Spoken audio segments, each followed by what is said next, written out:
He wakes bleeding on the prairie, with his partner's bullet in his side and the map to a fortune gone.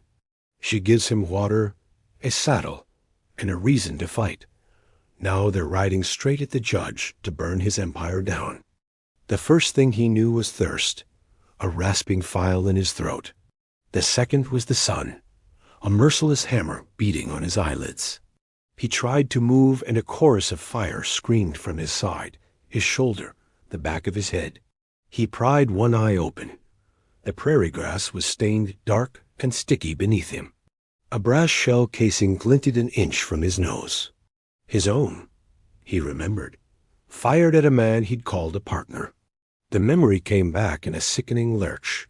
Corbin's sneer, the glint of a second pistol, the map clutched in a gloved hand. Corbin, who'd shared his fire for 3 months, had sold him out for a warlord's silver. Silas Kane, the judge, a man who owned everything in this territory, including the loyalty of lesser men. Jedediah forced a breath, the air scraping his lungs. His holster was empty. His rifle gone. His horse, a ghost on the horizon. They'd taken everything but the life, and only because they thought the land would finish the job. He catalogued the damage. Bullet had torn through the muscle of his left side, hot and deep. Another had grazed his shoulder. The cut on his head was from a pistol butt, a final insult. He was a dead man, with the stubborn inconvenience of still breathing. Survival was a series of small, brutal calculations. Water was the first priority. He rolled onto his good side, gritting his teeth against the pain that radiated through his entire body. His canteen was gone. He scanned the vast, empty expanse. A faint line of cottonwoods, miles distant, marked a dry creek bed. Miles he didn't have. He closed his eye, the sun a searing weight. This was how it ended. Not in a blaze of glory, but a slow cook under a brassy sky. Then a new sound. Not the wind, but the soft scuff of leather on dirt. He tensed, his hand instinctively trying to find the missing gun. A shadow fell over him. He looked up, squinting into the glare. A figure stood there, holding a rifle with a casual ease that spoke of constant use. It wasn't one of Kane's men. The silhouette was slighter, the posture wary but not aggressive. "You're a long way from anywhere to be dying," a voice said.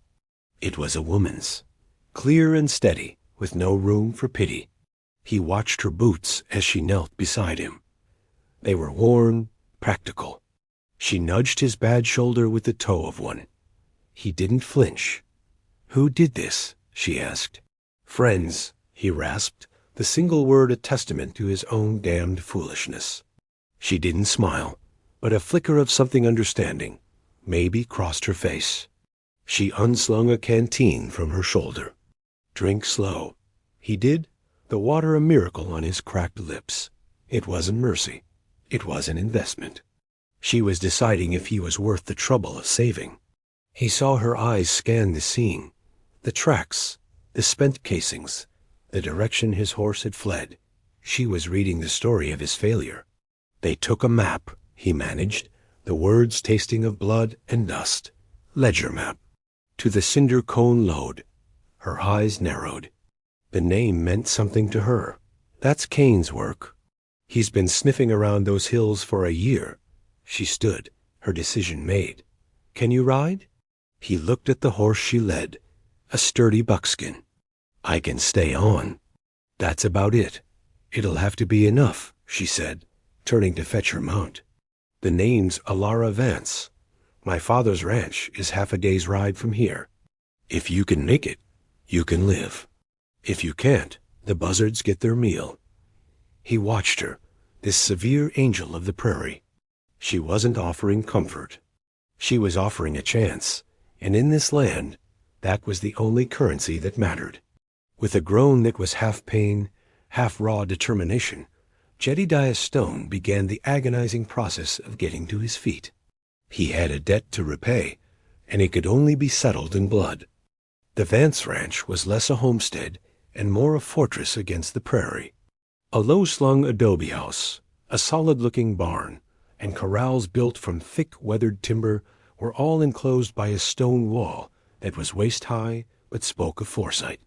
It was a place built to endure. Jed spent 3 days in a haze of fever and pain, waking only for sips of broth or the sharp, clean sting of whiskey on his wounds. Elara, or Lara, as her father called her, tended to him with an efficiency that was almost unnerving. She cleaned and stitched his side with a neat, practiced hand, her movements economical and sure. She never offered a word of sympathy. Her father, a man named Marcus Vance, was the opposite. He was a stooped, white-haired man with eyes that held the weary sadness of a long, losing fight. He'd bring Jed water and talk, mostly about the weather, the cattle, the slow encroachment of Silas Kane. On the 4th day, the fever broke. Jed sat up, his muscles screaming in protest, and saw Lara cleaning a rifle at a small table, his own Winchester. "You went back," he said, his voice still rough. "Tracked your horse," she replied, without looking up. "He's a good animal, smart enough to find water." She worked the cleaning rod down the barrel, the rhythmic scrape of metal, on metal the only sound. "The rest of your gear was gone, but they were careless. Left a trail a child could follow."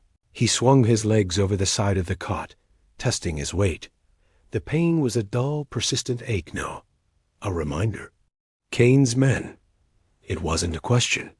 "Always," she said, snapping the rifle's action shut. "My father told you, I imagine. About the land title. The water rights," he nodded. Marcus had explained how a piece of paper, a supposedly older claim Kane had discovered back east, was being used to choke them out.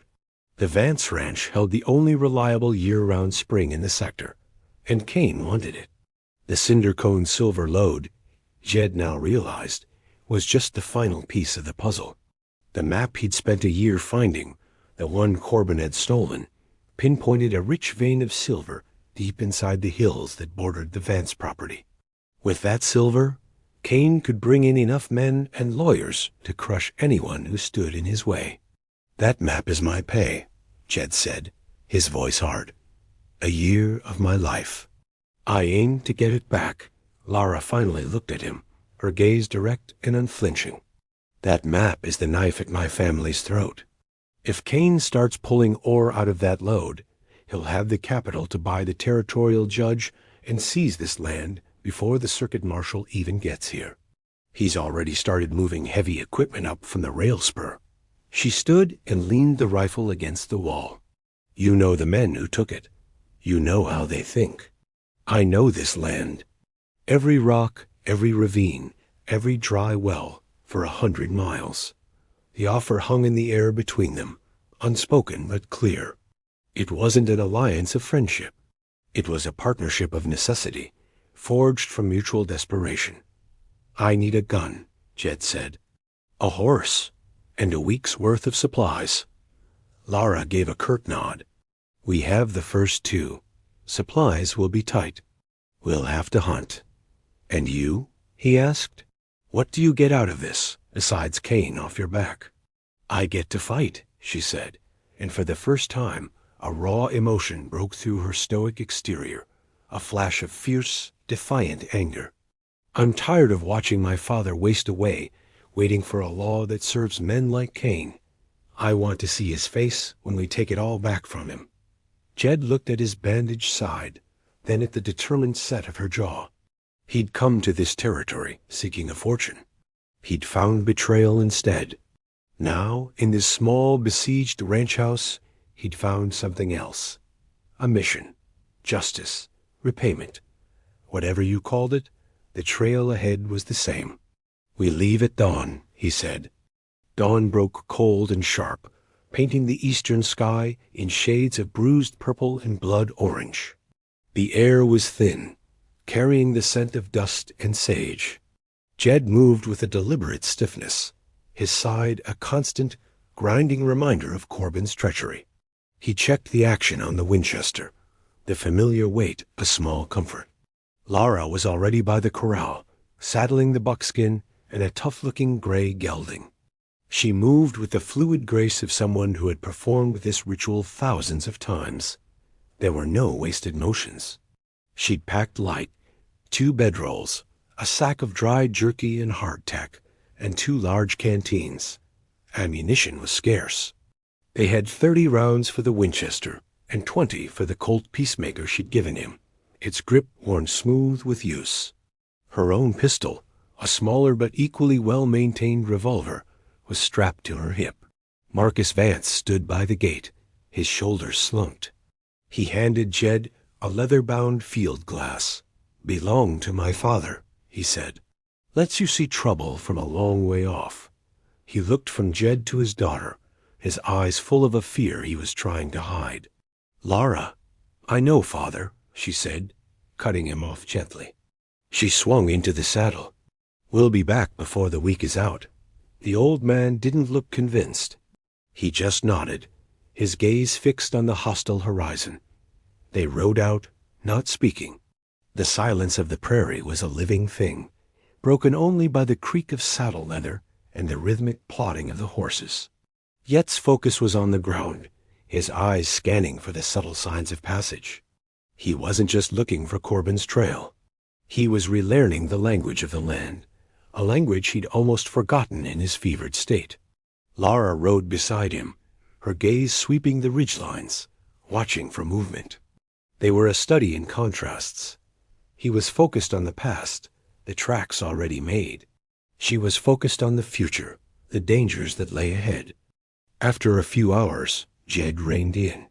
He dismounted, his boots crunching on the dry, gravelly soil. He knelt, tracing a pattern in the dirt.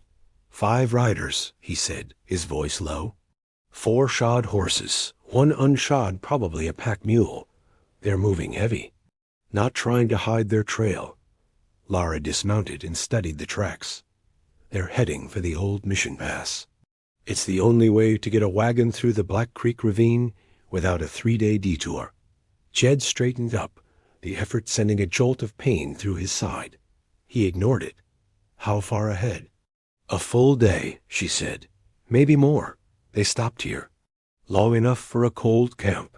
She pointed to a small, almost imperceptible ring of disturbed rocks. No fire. They were in a hurry, but not panicked. He took the field glass from his saddlebag and scanned the distant, shimmering line of the ravine. The terrain was a character in this deadly play, a silent arbiter of their fate. It offered concealment and ambush in equal measure.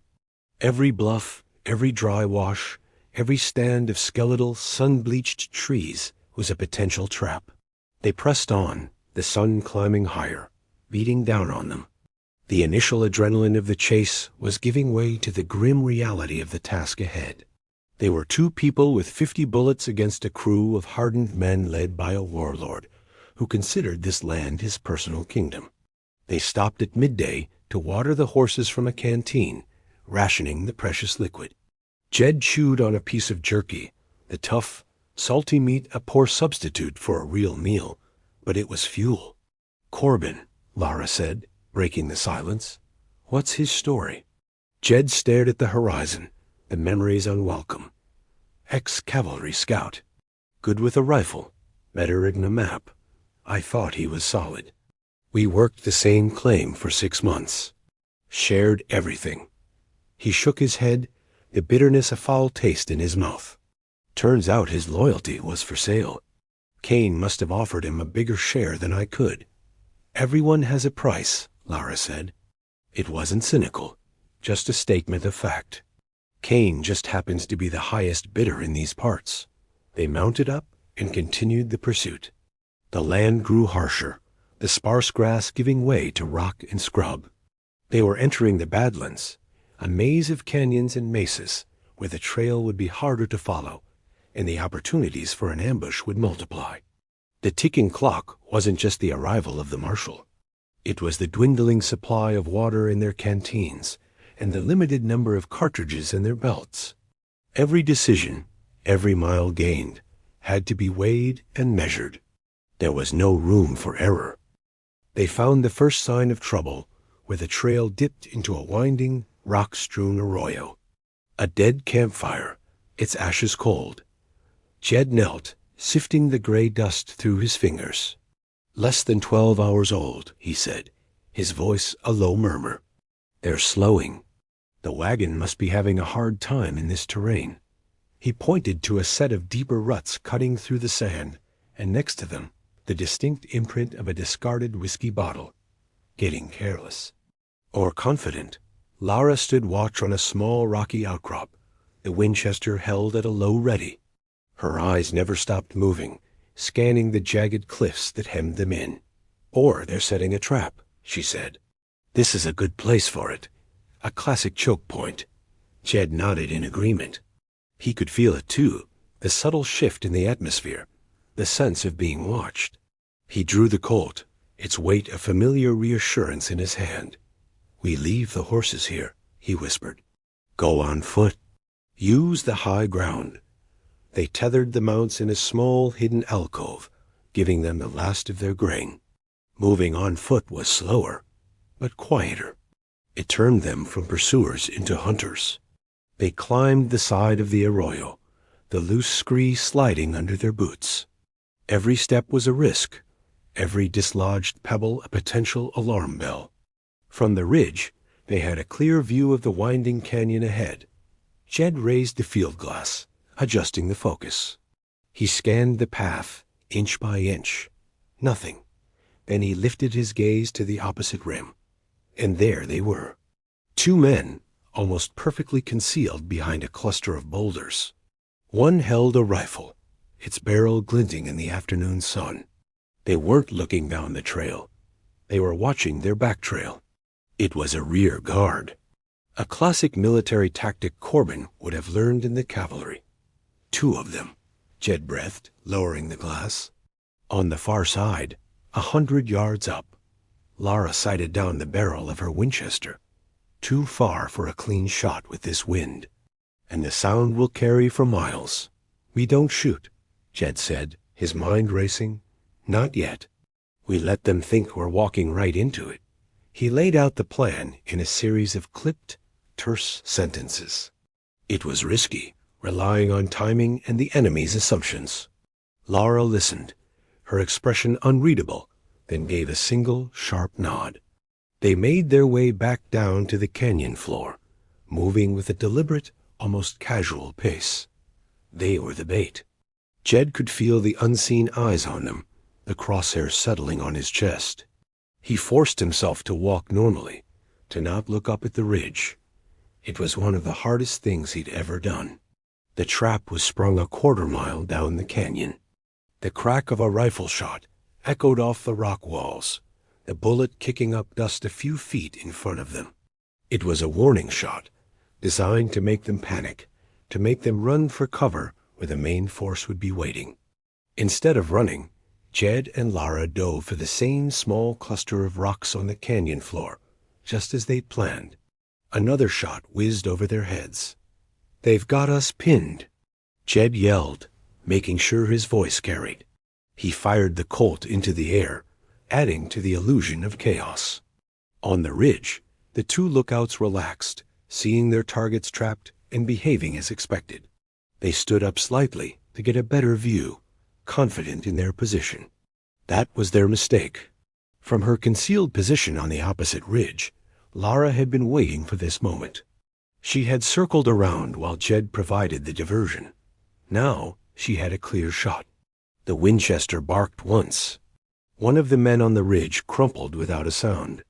The other spun around in confusion, trying to locate the source of the shot. Lara worked the lever action, chambered another round, and fired again. The second man fell. The silence that followed was more profound than the noise it replaced. Jed and Lara converged on the now empty lookout post. The two men were dead. Professionals, by the look of them, but they had underestimated their quarry. One of them was still clutching a canteen. Water, more precious than gold. They found something else, too.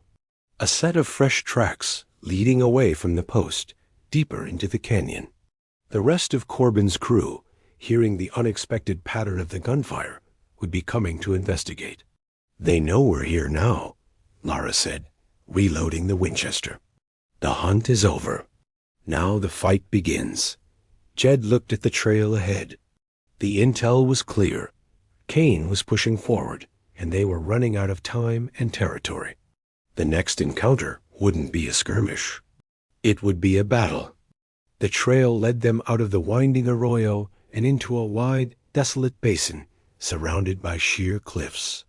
In the center of the basin stood the skeletal remains of an old mining camp, a dozen dilapidated structures slowly surrendering to the elements. A thin plume of smoke rose from the chimney of the largest building, the old assayer's office. "This is it," Jed said, his voice low. He studied the camp through the field glass. He could see their wagon, its canvas cover stained with dust, and a half-dozen horses in a makeshift corral. "They're holed up, waiting for us." Lara scanned the cliffs that encircled the basin. "There's only one way in or out of this place." "The way we're looking at." Her brow furrowed. "It's too perfect. Corbin's not a fool. He wouldn't box himself in like this unless he was absolutely sure of his advantage." Jed felt a cold knot tighten in his gut.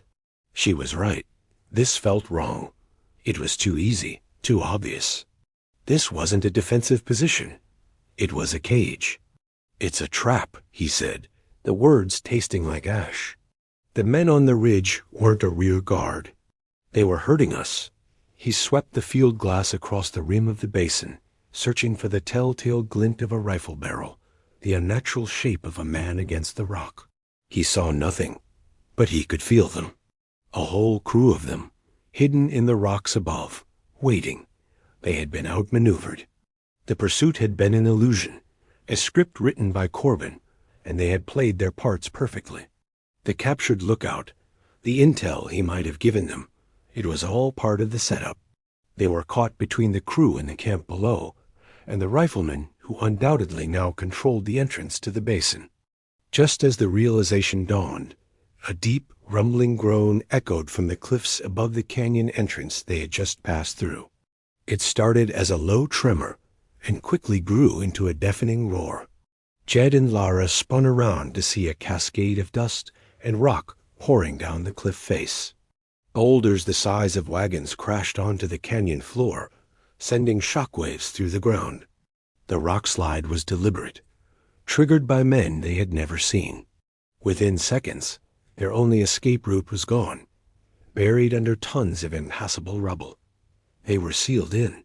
The cost of their quest had just escalated from a simple matter of revenge and retrieval to a fight for their very survival.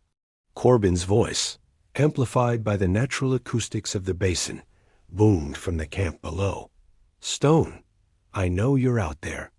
You should have stayed dead." The voice was full of smug triumph. "The judge sends his regards. He wants the woman alive, if possible. Says her father will be more cooperative if she's part of the bargain." Yet's hands tightened into fists. The rage was a white-hot fire in his chest, but he forced it down. Anger was a luxury he couldn't afford. They needed options, and they needed them now. Lara was already scanning the sheer rock walls that surrounded them, her face a mask of intense concentration. Her gaze was fixed on a dark fissure near the base of the western cliff, a place where the shadows were deepest. "There," she whispered, her voice tight with a desperate hope. "When I was a girl, I used to explore these hills. The old-timers said the whole basin is honeycombed with prospector tunnels. They called it the Hollow Mountain. Most of the entrances collapsed decades ago, but that one," she pointed to the fissure, "that one might still be open." It was a long shot, a gamble born of pure desperation, but it was their only shot. To stay where they were meant a slow death by sniper fire or a hopeless frontal assault. The tunnels offered a chance, however slim. "Give me covering fire," Lara said, shrugging off her pack to lighten her load. "I'll see if it's passable." "No," Jed said, his voice firm. "We go together." "Or not at all." He saw a flicker of surprise in her eyes, quickly replaced by a hard-won respect. It was a creed of the trail, spoken in plain speech. No one gets left. They were no longer just allies of convenience. They were partners, bound by a shared, imminent danger. As if on cue, a rifle shot rang out from the cliffs above, the bullet ricocheting off a rock, just inches from Yet's head. The siege had begun. The entrance was a jagged wound in the rock, barely wide enough for a man to squeeze through sideways. A stream of cool, musty air, smelling of damp earth and something ancient and metallic, flowed out of the darkness. It was the breath of the mountain, a silent invitation into its claustrophobic embrace. Another volley of rifle fire kicked up dust around them, forcing their decision. "Go!" Jed yelled, shoving Lara toward the opening. He fired 2 quick shots from the Colt up at the ridgeline, not aiming to hit anything, but to make the hidden rifleman duck for cover. Lara scrambled through the fissure, disappearing into the blackness. Jed followed, his broader shoulders scraping against the rock. The instant he was through, the world outside, the searing sun, the echoing gunshots, the vast, open sky vanished. He was plunged into absolute darkness and a profound, ringing silence. His heart hammered against his ribs. For a moment, the primal fear of being buried alive threatened to overwhelm him. Then he heard Lara's voice, calm and steady, just a few feet away. "Wait here. Let your eyes adjust." He stood perfectly still, breathing the stale air, his hand resting on the reassuring grip of his pistol. Slowly, shapes began to emerge from the gloom. They were in a narrow tunnel, the walls rough-hewn, supported by rotting timber beams. A faint ethereal light filtered down from a ventilation shaft far above, just enough to see the path ahead. The ground was littered with debris-rotted wood, rusted tools, and the skeletal remains of a pack mule, a grim testament to a long-forgotten failure. "I remember this place," Lara whispered, her voice barely disturbing the heavy silence. "There's a series of interconnected shafts. They were trying to follow a vein of copper. If I remember right, there's another way out on the far side of the ridge, in the Shadow Creek Valley." It was a perilous, uncertain path, a gauntlet run through the guts of the mountain. But it was their only path. They began to move, Lara in the lead, picking her way through the treacherous terrain with an uncanny sense of direction. Jed followed close behind, every one of his senses on high alert. The tunnel twisted and turned, sometimes opening into larger caverns where the ghosts of old mining operations still lingered, and sometimes narrowing into tight squeezes that forced them to crawl on their hands and knees. The air grew colder, heavier. The silence was broken by the drip of water, the scuttling of unseen creatures, and the pounding of their own hearts. Above them, they could hear the faint, muffled shouts of Kane's men. They were searching the basin, growing frustrated. The sounds were a constant, unnerving reminder that they were not safe, merely hidden. An hour into their subterranean journey, they came to a chasm. A wooden bridge, old and rickety, spanned a drop of at least 100 feet into absolute blackness. "I don't think it will hold both of us," Lara said, testing the first plank with her foot. It groaned in protest. "I'll go first," Jed said. "I'm heavier. If it holds me, it will hold you." He didn't wait for an argument. He stepped onto the bridge, his weight making the whole structure sway. He moved slowly, deliberately, keeping his eyes fixed on the other side, not daring to look down. Each creak of the ancient wood was a physical blow. The ropes groaned, stretched thin by time and moisture. Halfway across, a support beam on the far side splintered, and the bridge sagged violently to the right. Jed lost his footing, his body lurching sideways. He managed to grab hold of the rope railing, his knuckles scraping against the coarse fibers, his legs dangling over the abyss. His wounded side screamed in agony. For a heart-stopping moment, he just hung there, the darkness below seeming to pull at him. Then he felt a hand clamp onto his wrist. Lara had scrambled onto the bridge behind him, risking everything. "Don't you dare fall, Stone." She grunted, her grip like iron. "I didn't drag you halfway across the prairie to lose you in a hole. With a surge of adrenaline, fueled by her raw determination, Jed found a foothold and pulled himself back onto the swaying bridge. They made it the rest of the way across without another word. On the other side, they collapsed against the rock wall, their breath coming in ragged gasps.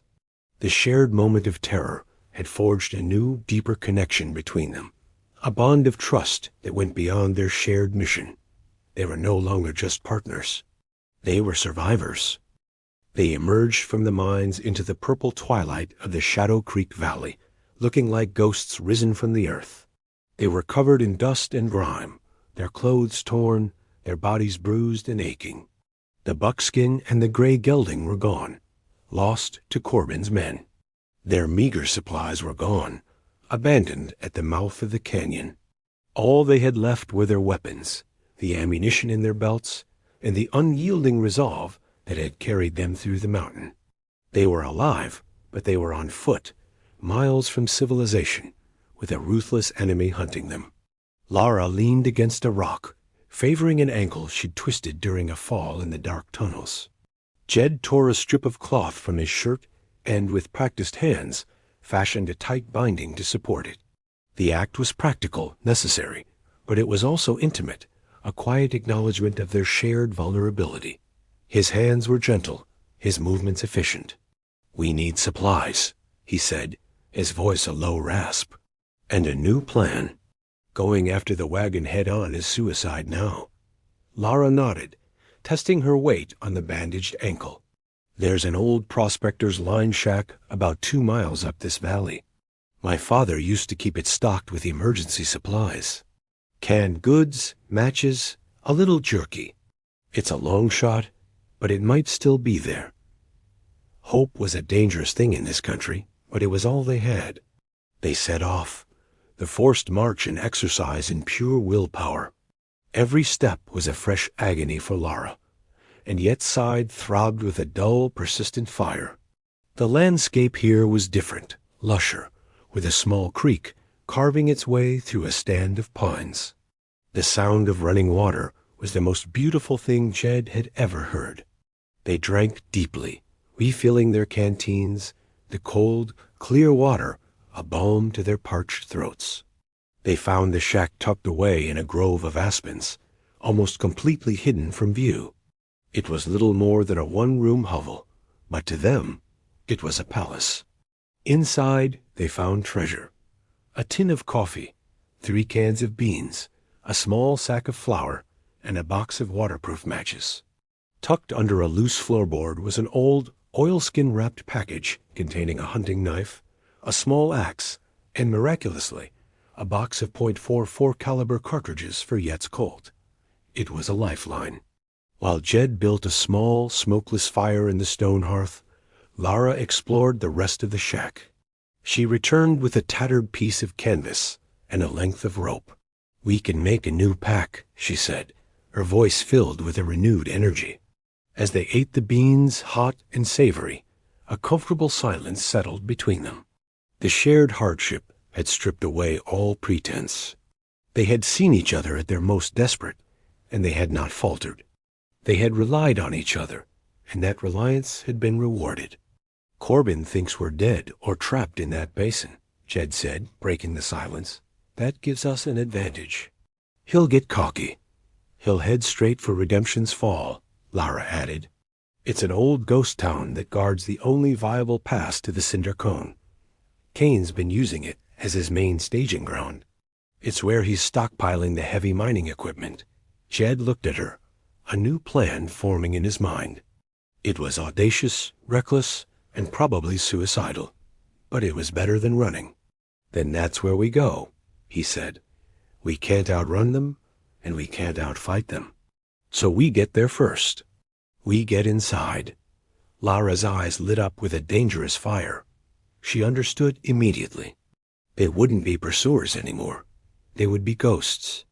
They would turn the hunter's own fortress into a trap. "The town has a perimeter," she said, her mind already working through the tactical problems. "Kane's men will be watching the main road, but there's another way. A network of old storm cellars and basements. The buildings on the east side, the ones that burned down in the fire of '78, their cellars might still be connected. They spent the next hour planning, their voices low and intense. They were no longer reacting to Corbin's moves. They were setting their own board. They were improvising, adapting. They were taking the fight to the enemy.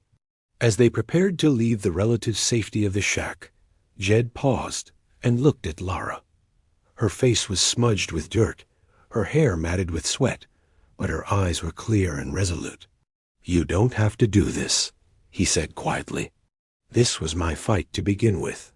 "You made it my fight when you told me about that map," she replied without hesitation. "And you kept it my fight when you came back for me on that bridge. We crossed by dawn. We finished this together." Redemption's Fall was a graveyard of ambition. Its buildings, bleached silver by the sun and wind, slumped like tired old men. From a ridge overlooking the ghost town, Jed and Lara watched the enemy. Silas Kane's presence had breathed a foul, temporary life back into the place. Men with rifles patrolled the single dusty street, their movements disciplined, professional. A half-dozen tents had been pitched near the old livery, and the assayer's office, the most solid structure left standing, now served as Kane's headquarters. The heavy wagon, carrying the mining equipment that was the key to Kane's entire plan, was parked right in the center of town, guarded by 2 men at all times. They were less than a day from the pass to the Cinder Cone. The territorial marshal was probably 2 days out. The clock was ticking, its hands closing in on the Vance's future and Yet's last chance at justice. "There," Lara whispered, pointing to the eastern edge of the town, where a fire had long ago leveled a block of buildings, leaving only a field of charred timbers and stone foundations. The old mercantile. It had the biggest cellar in town, used for storing ice and dry goods. If any of the tunnels are still intact, they'll start there. Getting to the foundation was a feat in itself. They had to cross a half-mile of open ground, with sentries posted on the rooftops at either end of the street. They waited for the last light of day to fade, for the long shadows to deepen into an impenetrable darkness. The moon was a sliver, hidden behind a thin veil of clouds. They moved like wraiths, from one patch of scrub brush to the next, their movements slow and agonizingly deliberate. Jed could feel the eyes of the sentries sweeping the landscape, and he held his breath until the unseen gaze passed over him. It took them the better part of an hour to cover the distance. They slid into the collapsed remains of the mercantile's foundation, the smell of old ash and damp earth enveloping them. Lara ran her hands along the stone wall, searching for the telltale draft of an opening. She found it behind a pile of rubble, a heavy, iron-banded door, its hinges rusted solid. It wouldn't budge. Jed brought out the small axe from their improvised pack. He couldn't swing it without making a noise that would bring the whole camp down on them. Instead, he used the flat back of the axe head as a hammer and the tip of the hunting knife as a chisel, painstakingly chipping away at the petrified wood of the doorframe around the lock mechanism. It was slow, tedious work. Every tap of the axe was a thunderclap in the stillness of the night. A patrol passed by on the street above, the crunch of their boots on the gravel, a terrifyingly close sound. Jed and Lara froze, melting into the shadows, their hands on their weapons. The guards paused, their voices drifting down to them. "Hear that?" one of them asked. "Just rats," the other replied, his voice full of boredom. "This whole place is full of them." They moved on. After what felt like an eternity, the rotted wood around the lock gave way. With a final, silent push, the door swung inward with a low groan. They slipped inside, pulling the door shut behind them, and were once again plunged into a world of absolute blackness. They lit a match, the sudden flare of light revealing a long, narrow tunnel, its walls lined with crumbling brick. The air was cold and still. This was their way in, their secret path into the heart of the enemy's stronghold. They moved down the tunnel, the single match casting dancing, monstrous shadows on the walls. It sputtered out, and Lara lit another. They were rationing their light as carefully as they had rationed their water. The tunnel connected to another, larger cellar, this one smelling of sour wine from the shattered barrels that littered the floor. From here, a set of stone steps led up to a trapdoor. Jed put his ear to the wood, listening. He could hear the low murmur of voices, the clink of glasses. They were directly beneath the saloon, the building Kane's men were using as their barracks. The infiltration was complete. They were inside the fortress. But now the real danger began. They were 2 people in a town of 30 armed men, with no way out but the way they came. Their plan was simple in its objective, but terrifyingly complex in its execution. Create a diversion big enough to draw the guards away from the wagon, then destroy the mining equipment. Without it, Kane's claim on the silver lode was worthless. With their limited resources, sabotage was their only weapon. They had a few matches, a flask of whiskey Jed had found in the line shack, and a deep understanding of their enemy's arrogance. It would have to be enough. The plan unfolded in a series of calculated whispers in the suffocating darkness beneath the saloon. The whiskey was the key. They would use it to start a fire, but not a big one, not a blaze that would be extinguished too quickly. They needed something slow, insidious, something that would create smoke and confusion and draw men away from their posts in a growing panic. The old livery, at the far end of the street from the saloon and the assayer's office, was the perfect target. It was a tinderbox of old hay and dry wood, and its distance would force a full response.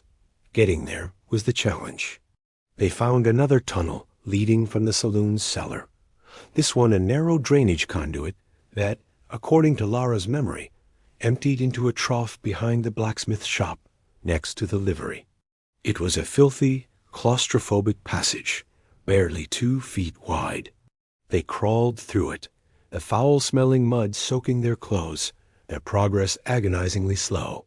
When they emerged, blinking in the faint starlight, the livery loomed before them, a dark, hulking shape.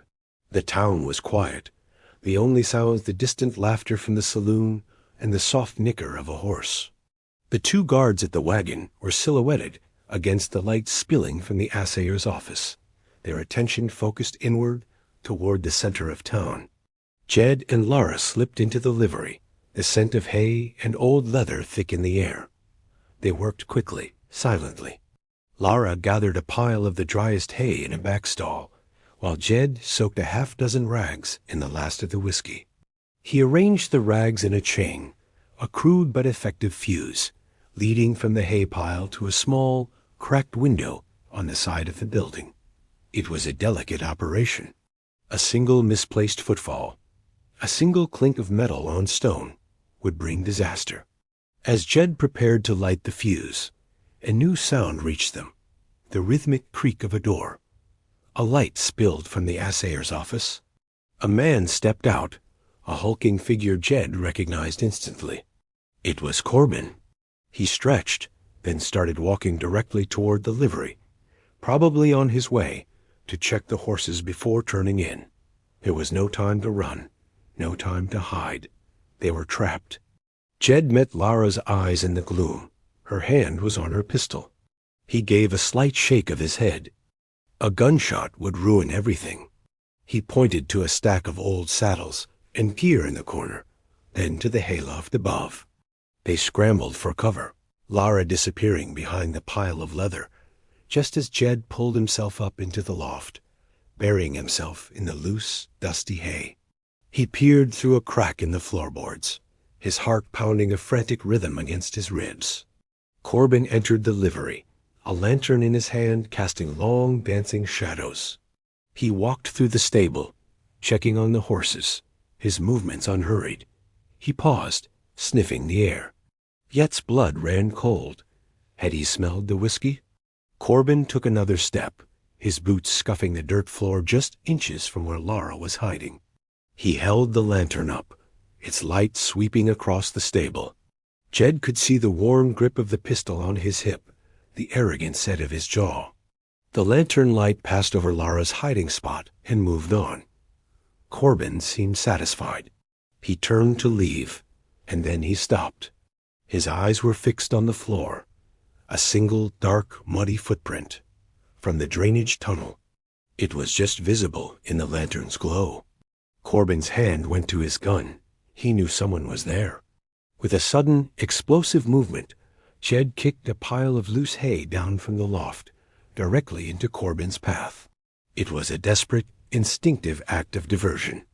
Corbin spun around, startled, his gun coming up as Lara burst from her hiding place.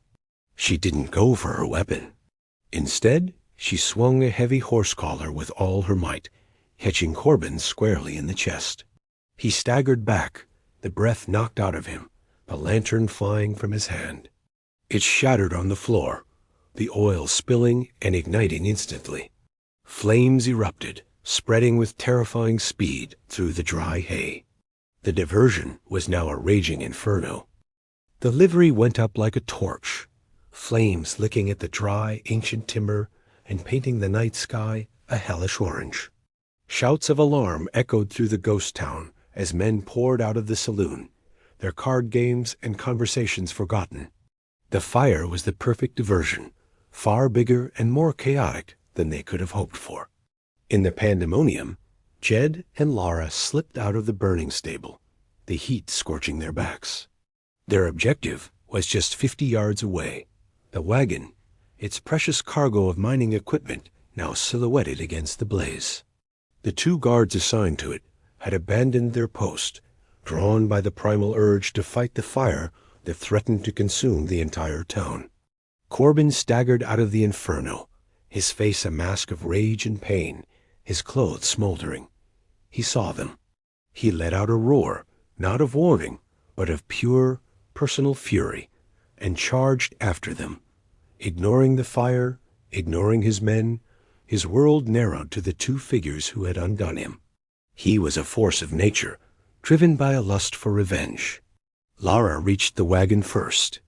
She pulled out her knife and began frantically slashing at the thick ropes that held the canvas cover in place. Inside, she could see the dark, metallic shapes of the drill bits and the heavy, wooden crates of blasting powder. Jed turned to face Corbin, drawing the Colt. This was his fight, a reckoning that had been brewing since he woke up bleeding on the prairie. Should have finished the job, Corbin. Jed yelled over the roar of the fire. It's bad business to leave a man alive who knows your face. Corbin didn't answer with words. He lunged, not like a gunman, but like a brawler, trying to close the distance. Jed fired, the shot going wide as Corbin slammed into him. The 2 men crashed to the ground, a tangle of limbs and fury. Yet's wounded side erupted in a fresh wave of agony. Corbin was bigger, stronger, his fists like hammers. He landed a brutal punch to Yet's jaw, and the world exploded in a flash of white. But Jed was a survivor. He fought with the desperate tenacity of a cornered animal. He drove his knee into Corbin's side, twisted, and brought the heavy barrel of the Colt down on his attacker's temple. Corbin grunted, his grip loosening for a fraction of a second. It was enough. Jed rolled free, scrambling back to his feet, his body screaming in protest. At the wagon, Lara had cut through the last of the ropes and was now struggling with the lid of a powder crate. 2 of Kane's men, realizing the fire was a diversion, had broken away from the crowd and were running toward her. She drew her pistol and fired, the shot forcing them to dive for cover. She was buying time, but she was outnumbered. Jed saw the danger. He had a clear shot at Corbin, who was shaking his head, trying to clear it. But killing him wouldn't save Lara. He made a tactical choice. He ignored Corbin and fired at the men advancing on the wagon. One of them cried out and clutched his leg. The other returned fire, the bullet whizzing past Yet's ear. This momentary exchange gave Corbin the opening he needed. He charged again, this time tackling Jed from the side. They fell against the wagon wheel, the Colt flying from Yet's grasp. Corbin's hands closed around Yet's throat, his face contorted in a triumphant sneer. "I'm going to watch the life drain out of you, Stone." He rasped, Yet's vision began to tunnel. He clawed at Corbin's hands, but the big man's grip was like iron. With his last ounce of strength, Jed reached for the hunting knife on his belt. He drove it upward, deep into Corbin's side. Corbin's eyes went wide with shock and pain. His grip faltered. Jed shoved him away and gasped for air, the world coming back into focus. He saw Lara, holding the last gunman at bay. He saw the open crate of blasting powder. He saw the burning embers from the livery, carried on the wind, landing all around him. He grabbed the stolen map from Corbin's jacket. Then he grabbed a burning piece of wood from the ground. He held the flame to the edge of the map, the paper curling, turning black. "It's over," Jed yelled, his voice raw. The burning map was a beacon in the chaotic, fire-lit street. Its edges glowed, consuming the careful ink lines, the culmination of a year of Yet's life turning to ash in his hand. The remaining gunman, his partner wounded, and the situation spiraling out of control, hesitated. This was no longer a simple guard duty. It was madness. That hesitation was all Lara needed. She fired again, not at him, but at the lantern hanging by the door of the assayer's office. It shattered, plunging the center of the street into relative darkness and adding to the confusion. The move was pure tactical brilliance, using the environment to create an advantage. From the doorway of that same office, a figure emerged. He was not a large man, but he carried an aura of absolute authority that silenced the chaos around him. He wore a tailored coat and held a silver-headed cane. Even in the flickering firelight, his eyes were cold and calculating. It was Silas Kane, the judge. He took in the scene with a glance. The burning livery, the dead and wounded men, Corbin bleeding out in the dust, and the two defiant figures by his wagon. He showed no anger, no surprise. Only a calm, chilling assessment. "Well," Kane said, his voice quiet but carrying an unnerving power. "This is a more spirited negotiation than I anticipated." He gestured with his cane toward the open crate of blasting powder.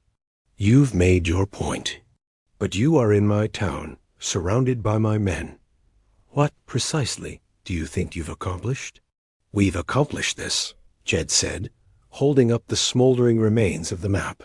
He then tossed the burning scrap into the open powder crate. A collective gasp went through the assembled men. They scrambled back, expecting a massive explosion. But nothing happened. The map merely smoldered on top of the packed, stable sticks of dynamite, its small flame insufficient to light the fuses. It was a bluff, a piece of theater, but it was brutally effective. It showed he was willing to destroy everything, including himself. "That equipment is useless to you now," Jed said, his voice steady despite the fire in his side. "The load is on Vance land. This map was your only claim, and it's gone.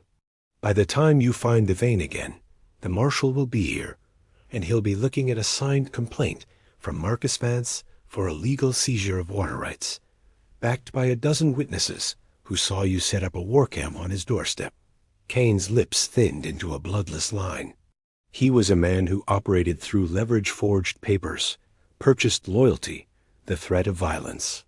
He understood power, and he could see it shifting. Jed and Lara weren't trying to win. They were just making the cost of his victory too high. "You are a fool, Mr. Stone," Kane said softly.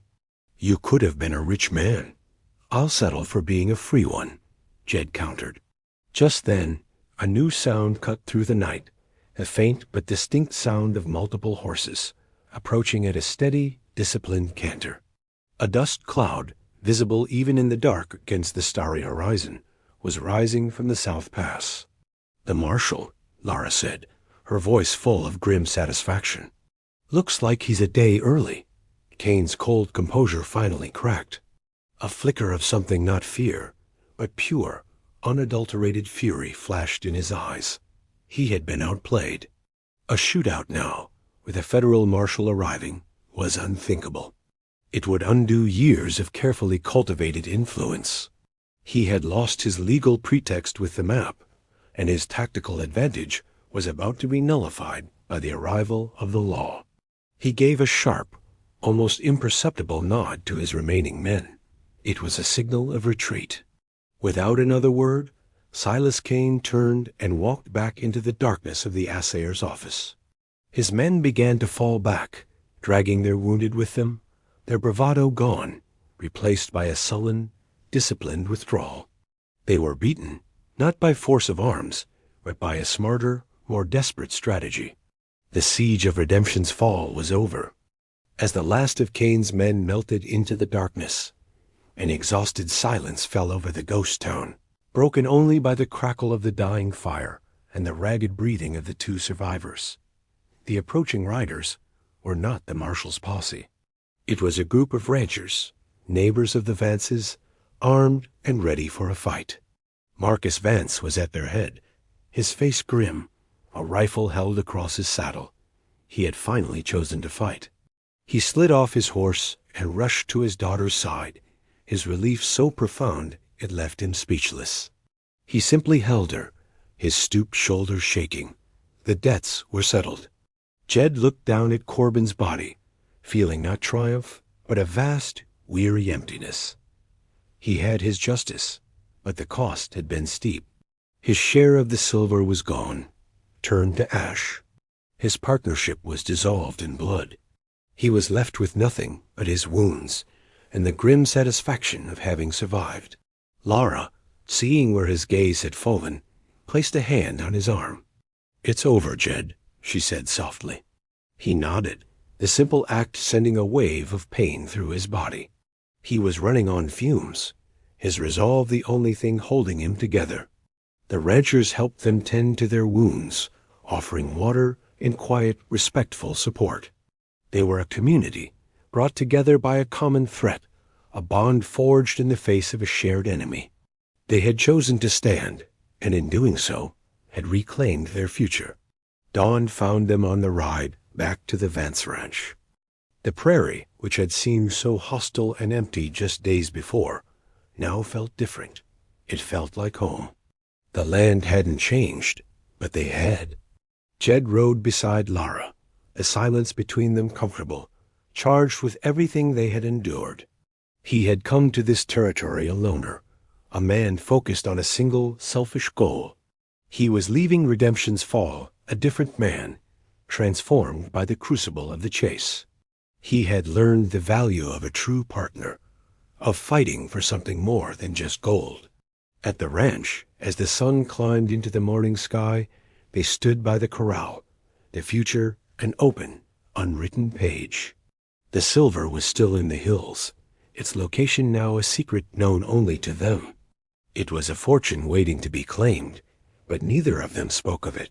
The experience had burned away the gold fever, leaving something pure in its place. "What will you do now?" Lara asked, her gaze fixed on the distant cinder-cone hills. "Keep riding, I suppose," Jed said, the words feeling hollow even as he spoke them. The life of a solitary pathfinder, the only life he'd ever known, suddenly seemed lonely. "There's a place for you here," she said, her voice quiet but firm. "My father could use the help. The land needs good people." It wasn't a plea or a promise of romance. It was a statement of fact, an offer of a different kind of life, one built on community and shared purpose, not just survival. Jed looked at her, at the strength and resilience in her eyes, the quiet competence in her stance. He thought of the endless dusty trails, the cold campfires, the fleeting partnerships built on greed. He had been searching for a treasure, and he'd found one, just not the one he was looking for. He reached into his pocket and pulled out a single charred piece of the map that hadn't completely burned. A corner with a few meaningless contour lines. He let it fall from his fingers, and the prairie wind carried it away. "Or," he said, a slow smile spreading across his face for the first time in what felt like a lifetime, "we could ride on, together, see what's over that next ridge. Lara's answering smile was like the sun breaking over the horizon. The isolated pathfinder was no longer alone. Their trail was just beginning.